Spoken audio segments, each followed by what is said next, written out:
Good afternoon, everyone, and welcome to the Bulkley Valley Research Center's seminar series. My name is Dawn Hansen. I'm the Executive Director of the Bulkley Valley Research Center, and we are thrilled to have Ingrid Farnell with us today, presenting on coarse woody debris and the impact on marten habitat.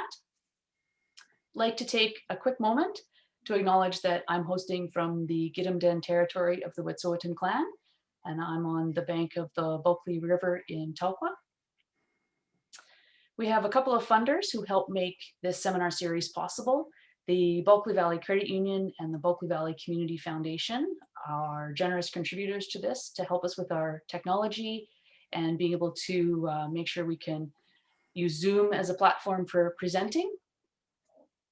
And I'd also like to take a moment to thank those of you who are members. Membership is quite important to the center. It is a demonstration of the belief that locally driven and locally managed research is important, and that we want to know things about our region, and that research, independent research, is key into being able to make be able to make science-based decisions around resource and cultural management. And your being a member is a great nod and helps us continue to do things such as the seminar series.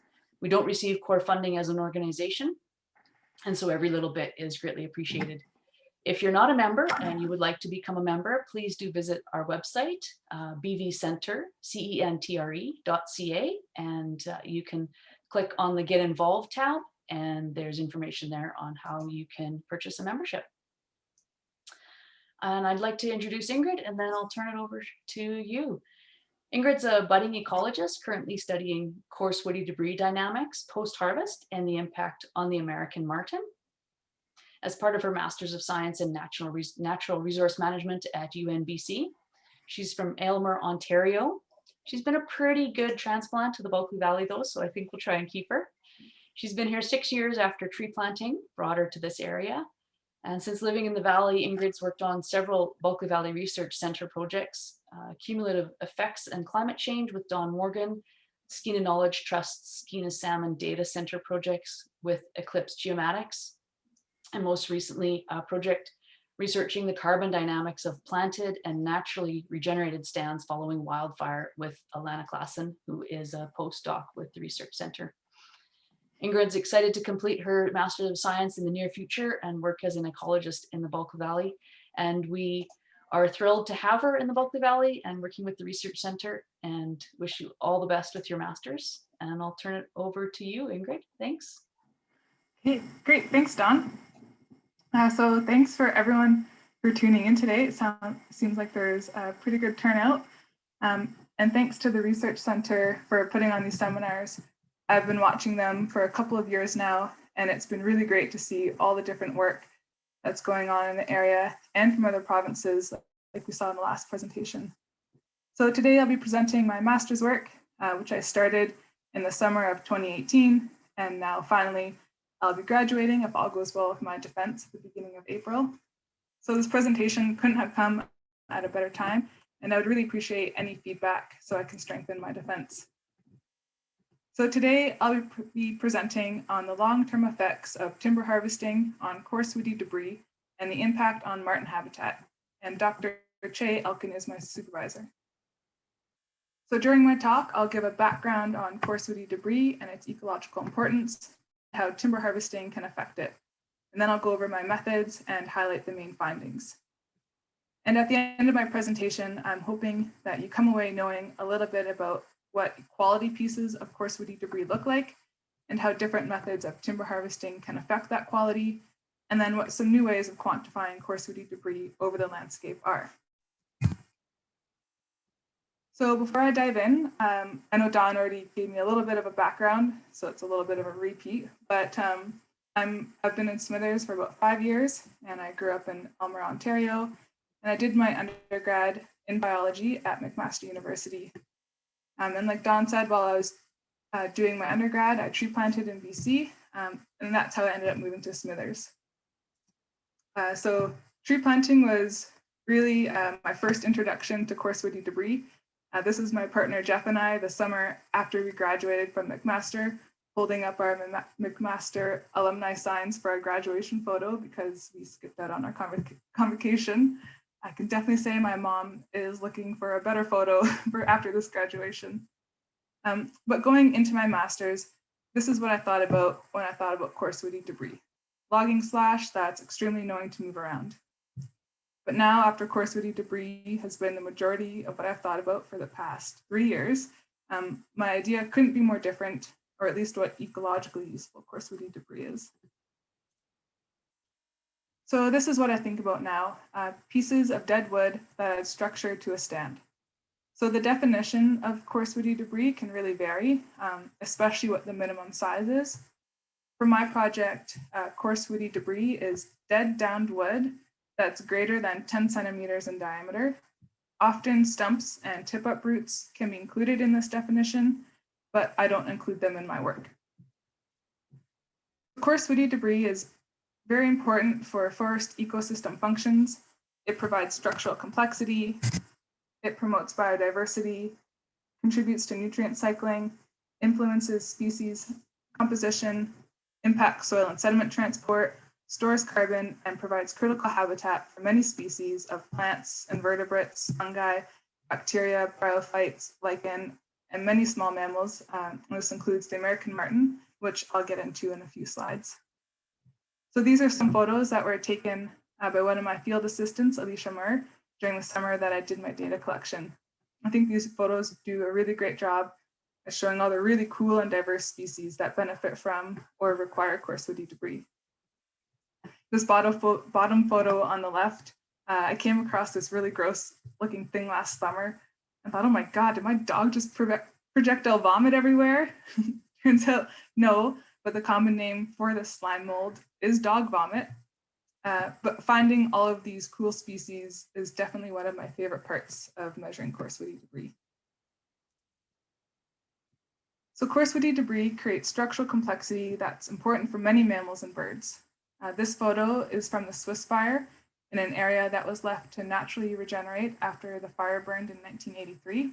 So this dead wood was likely killed in the fire, was standing for a while as the stand regenerated around it, and then fell or broke and is now hung up by these aspens, creating the structural complexity that's important to many small mammals, especially marten. So these creatures are a component of coarse woody debris whose habitat I focus on. So marten are a medium-sized member of the weasel family.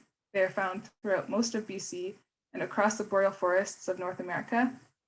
They prey on insects, bird eggs, mice, voles, squirrels, and other small mammals.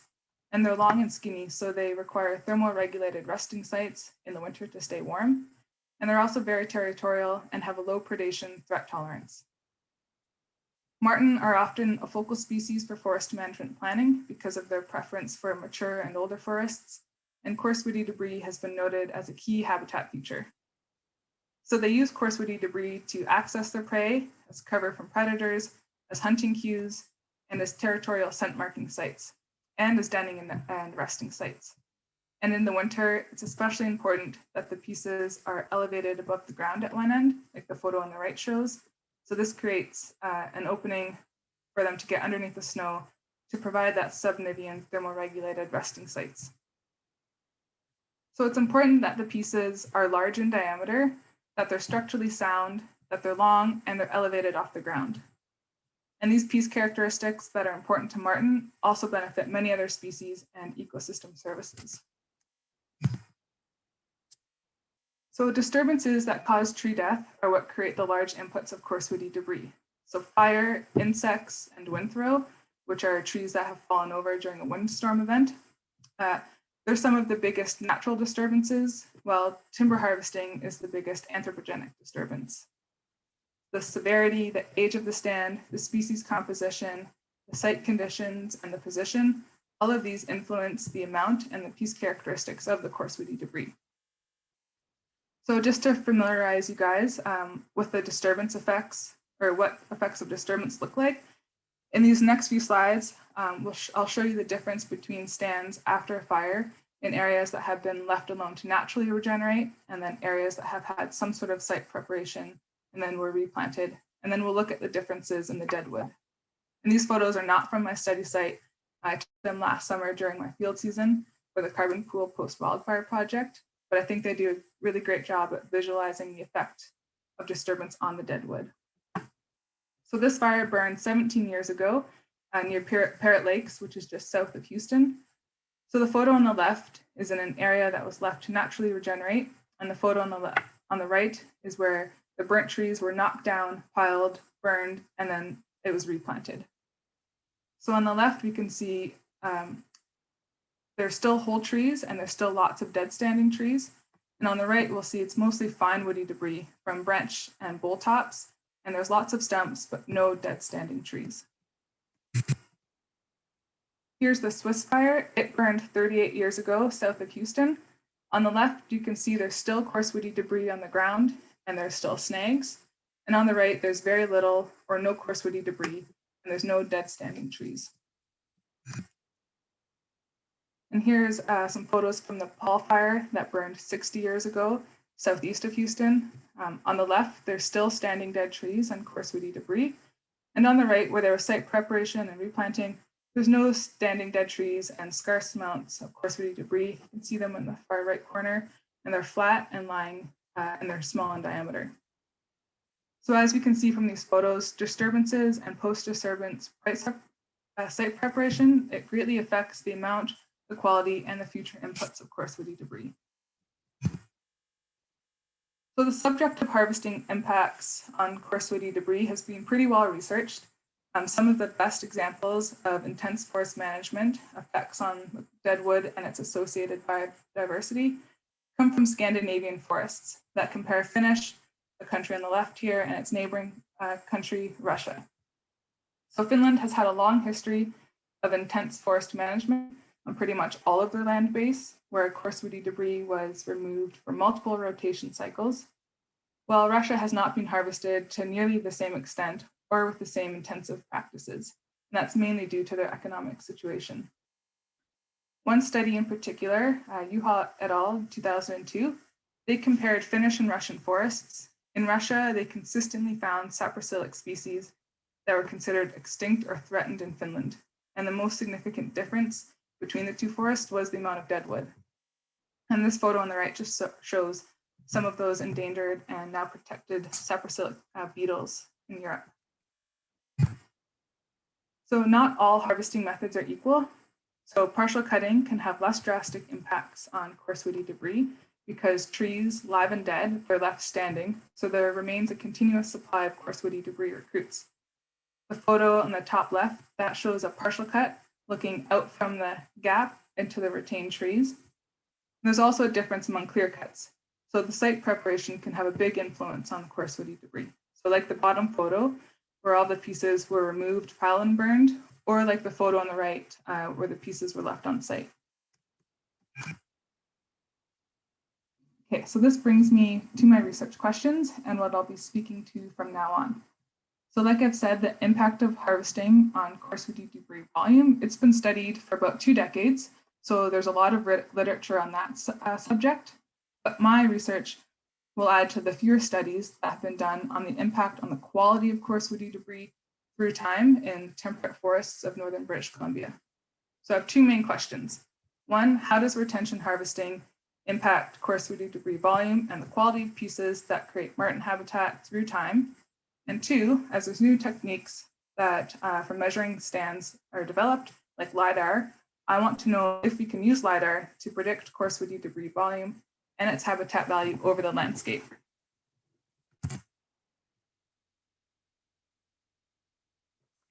So luckily for me, there's a really great research forest that's already set up. So the Date Creek Research Forest, there's many people here watching today that know Date Creek extremely well and have done their own research here, but I'll still go over the site. So Date Creek is located in the Kispiox Valley, just northwest of Smithers, and it was established in the 1990s by a strong research team in the Ministry of Forests in Smithers. So this includes Dave Coates, Alan Banner, Douglas Steventon, and Phil LePage. And it's really been an honor to contribute to the amazing research that's come out of the study. So there's 3 different treatments.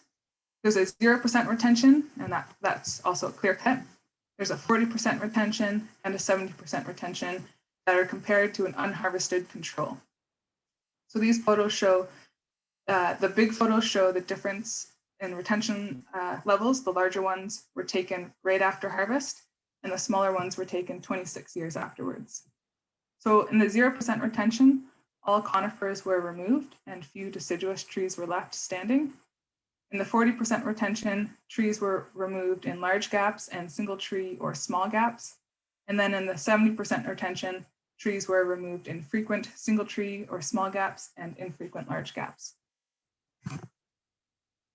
So each of these 4 treatments were applied to 4 different stands with different site series and age.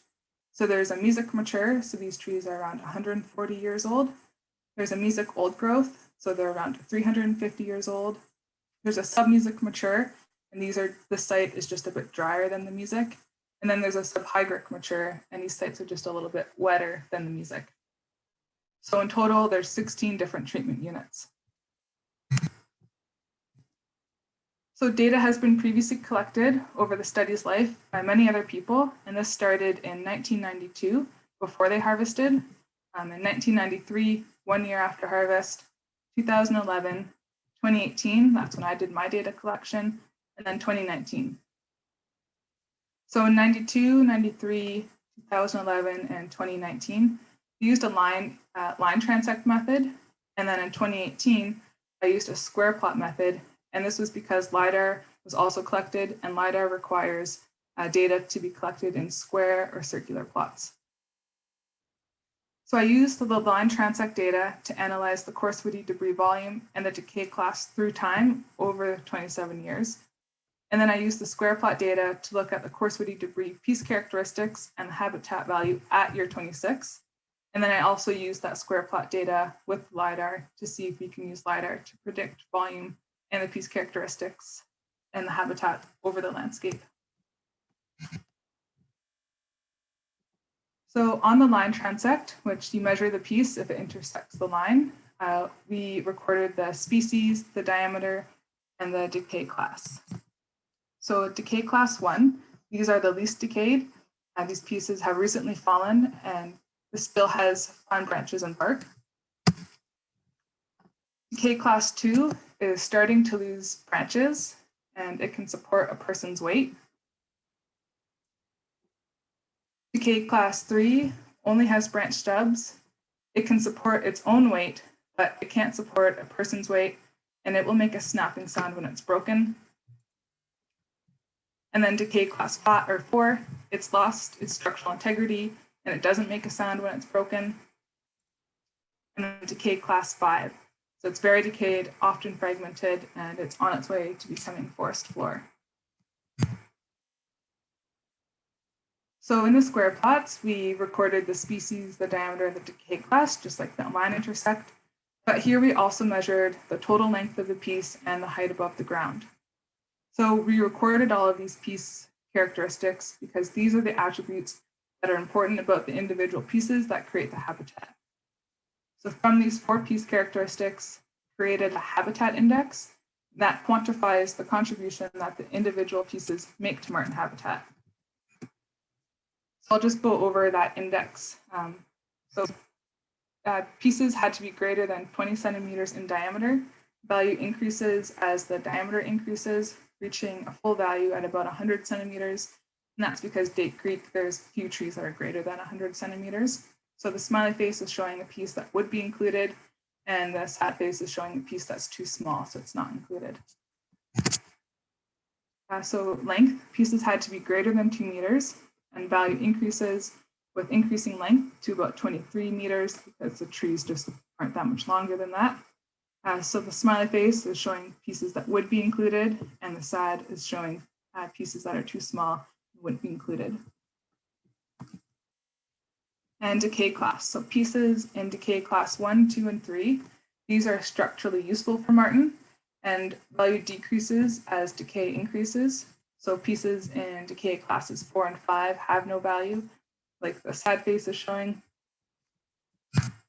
And then height above the ground. So pieces had to be elevated off the ground, at least at one end, and value increases to a full value at 1 meter, which represents the snowpack in the area.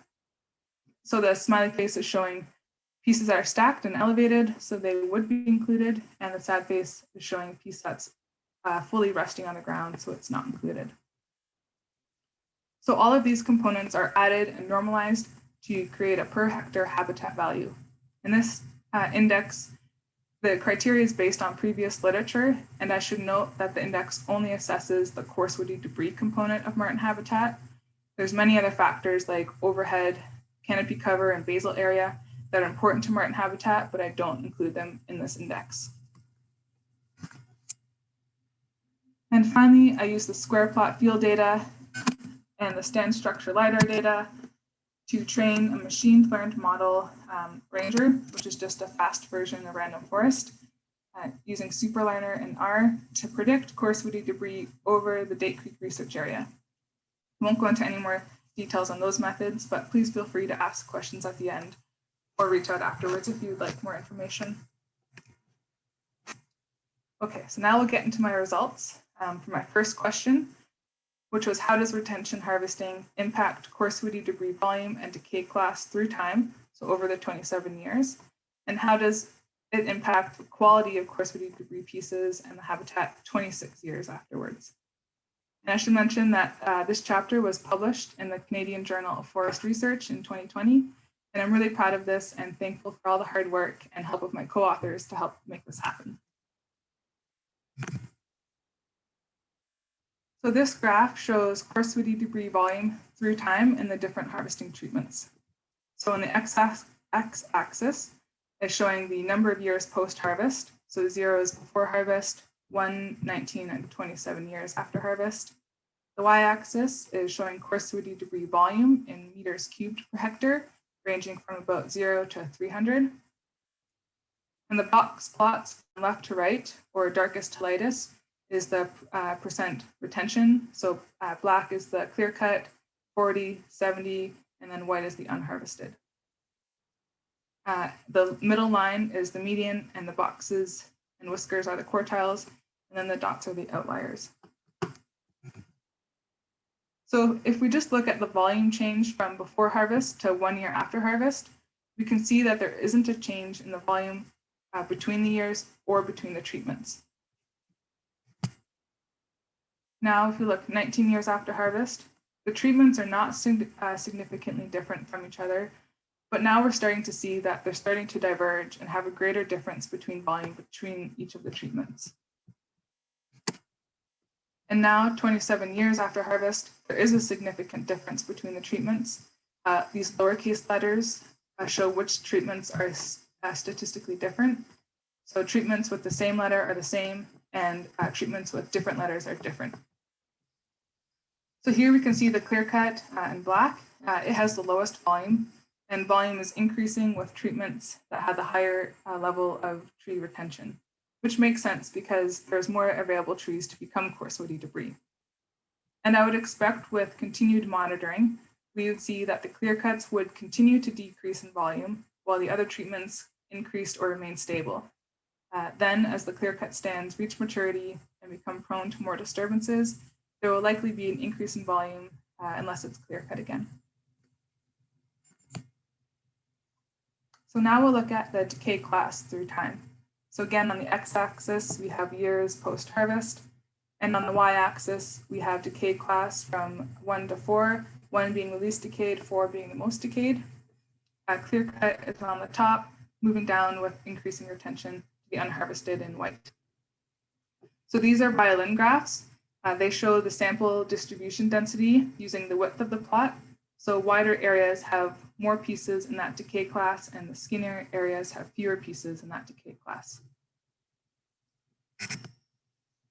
So if we look immediately after harvest, we can see that the clear cut and the 40% retention, they had a higher proportion of decay class 1 than the unharvested stand, which is in the white. And then if we just look at the clear cut, we can see that there's that initial pulse of decay class 1 immediately after harvest, but 27 years afterwards, there's very few pieces in decay class 1 and 2.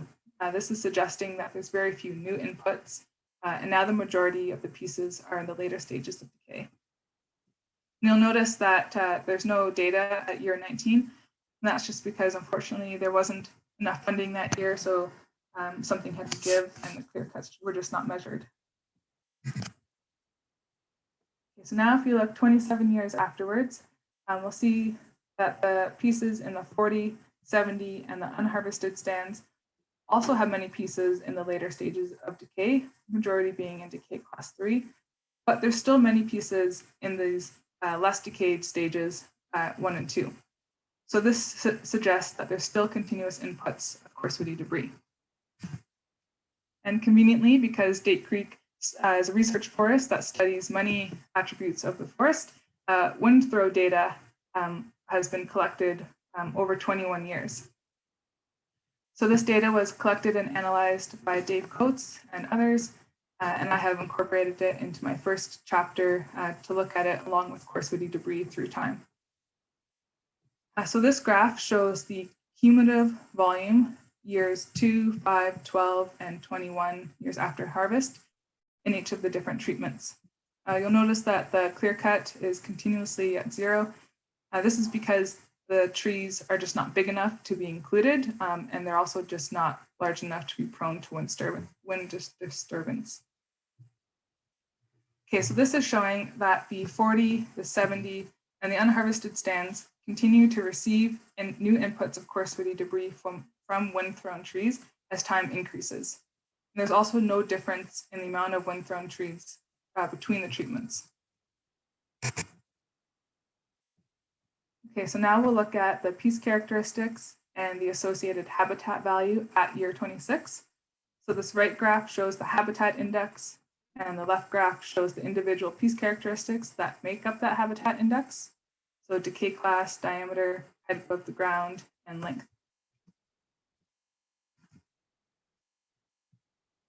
So we'll see the habitat value is the highest in the 70% retention and unharvested stands, and lowest in the clear cut and the 40% retention. So if we just focus on the clear cuts for now, which had the lowest habitat quality, you can see that the pieces are more decayed, shorter, and closer to the ground compared to the other treatments. We couldn't detect a difference between the clear cuts and the 40%, but the pieces in the 40% were longer. And in fact, this treatment had some of the longest pieces out of all the treatments. And the 70% retention had pieces that contributed to the highest habitat value, and it was also similar to the unharvested stands. So both of these treatments had pieces in similar decay class, length, diameter, and height above the ground. And the biggest difference, which I don't show in these figures, is that the 70% retention, it had the highest amount of pieces that were greater than 20 centimeters in diameter, which is the minimum in order for the pieces to be included in the habitat index. So just to wrap up chapter 1's key findings. So volume starts to diverge between treatments at year 19, and they become different at year 27, with the lowest volume in the clear cut and volume increasing with more trees that are retained. And the habitat value is the highest in the 70% retention because those pieces, or that treatment had more pieces greater than 20 centimeters in diameter, and the pieces are longer and more elevated off the ground. The clear cut had the lowest value because the pieces are more decayed, shorter, and closer to the ground. Okay, so now we'll look at the second part of my chapter, which was, can we use LiDAR-derived stand structure metrics to predict coarse woody debris over the landscape? And what I mean when I say stand structure metrics is I'm using the LiDAR point cloud data from the stand and not the actual individual pieces of coarse woody debris.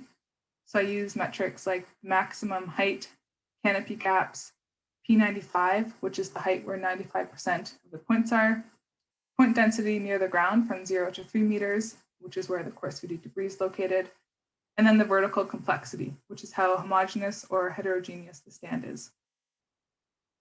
So the ground plots were used to train a machine-learned model that predicts coarse woody debris volume, habitat, and all the piece characteristics. So these figures show the predicted versus the observed values. Volume is on the left and habitat value is on the right. The predicted values are on the y-axis and the observed values are on the x-axis. So the model does a really good job at predicting the volume and the habitat value when all of the data is used. So the R-squareds are 0.7 for volume and 0.82 for the habitat value. But when I validated the model to see how well it does when you hold back some of the data, the R-squared values really dropped. And I think a big part of the reason for this is just the variable nature of coarse woody debris. So if you've ever walked through a forest, I'm sure you've noticed how some of the areas are really easy to walk through. There's not a lot of dead wood, but then boom, you just hit this patch of windthrow and there's no way you're walking through it. Well, I think when the plots that have either have really high or these really low volumes are left out of the model poorly predicts these areas of extreme. So it's really important that you have a lot of plots that capture the variability when using the LiDAR. And the low validated model R-squared shows that the model should not be used outside of the area where the ground plots were collected. But when we use all of the data to train the model, and then we predict coarse woody debris over the landscape, we're able to pick up the same trends using LiDAR as we do using the ground plots. So this figure shows the predicted and observed volume and habitat index. So volume is the top two graphs and habitat values the bottom two. The left graphs are the trends from the ground data and the right graphs are the trends from the LiDAR data. So if we just look at volume, at year 26, we see that there's the difference in volume in each of the treatments, with volume increasing with increasing retention amount, and the LiDAR shows the same trend. And if we look at the habitat index, the LiDAR data is again showing the same trend as the field data. So what this is suggesting is that the LiDAR-derived stand structure metrics, they can be used to predict coarse woody debris at the landscape level, but they should not be used at a small scale, 100 meter squared plot level. And here we can use the predicted habitat values to create a heat map of where areas of high coarse woody debris value are at Date Creek. These darker red colors are higher habitat value, and the lighter colors are low habitat value. And this spring, I would really like to go out to Date Creek and take a walk around and just see what it's like in the forest where it's showing these high habitat and low habitat areas. Okay, so what does this actually mean? Like, what do my results mean? How can I change anything? So coarse woody debris has a really long lifespan, which exceeds over 100 years. So the direct changes that we make to it by either removing it or crushing it, and the indirect changes we make by removing it or leaving the future coarse woody debris, this has impacts that can last centuries. So my results for my first chapter show after 27 years, stands with higher amounts of retained trees had higher volumes and habitat quality. Partial cuts have volumes that are lower, but not statistically different than unharvested forest, and the quality of the pieces are highest in the 70% retention. So this is suggesting that if we value quality of the pieces, retaining trees is necessary, and the more trees that are retained, the better the quality of the habitat. And we can use LiDAR to predict coarse woody debris over the landscape. Ground plots are necessary, and it's important to have many samples that capture the variability of coarse woody debris. So this can help manage for coarse woody debris and its associated habitat over the landscape. Areas of high habitat can be identified, which can help plan what areas are logged and how they're logged. So a really big thank you to everyone that has helped and supported me throughout my master's. I couldn't have done it without such a great team. So thanks to my field crew, Carlene, Alicia, Thibault, and Leo. Colin Chisholm is one of my lab members, and he's a LiDAR guru. I seriously would have taken, I think, another year without his help. Erica Lillis and Anne-Marie Roberts, their ministry supplied funding, and they have been incredible female mentors. And then, of course, Che Elkin, my supervisor, who's been incredibly supportive and encouraging. And then finally, thank you to everyone involved in the Date Creek Research Forest. My study wouldn't be possible without all of their hard work. Thank you guys for listening. Great. Thanks, Ingrid. That was fabulous. Great additional knowledge and learning about the Day Creek Forest and just what an incredible resource it is for this region.